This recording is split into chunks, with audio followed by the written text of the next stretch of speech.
isang beses na. Ay, hindi. Pinaghirapan din, pinaghirapan talaga. Pinagtaguran.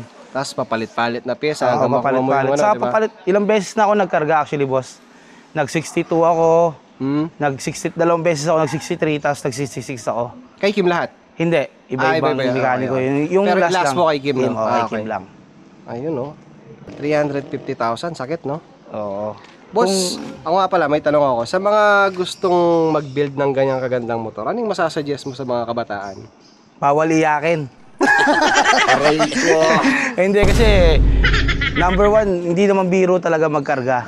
Hindi biro magkarga ng motor. Talagang kailangan ready yung mind mo, ready yung bulsa mo. Kasi hindi na siya plug and play. Hindi talaga siya plug and play.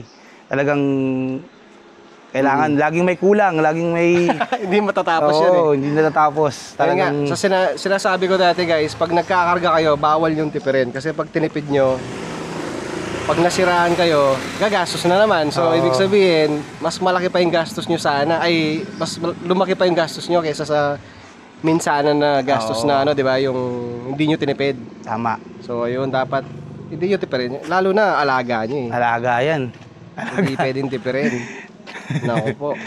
Kung saan-saan na rin nakarating. Dati nung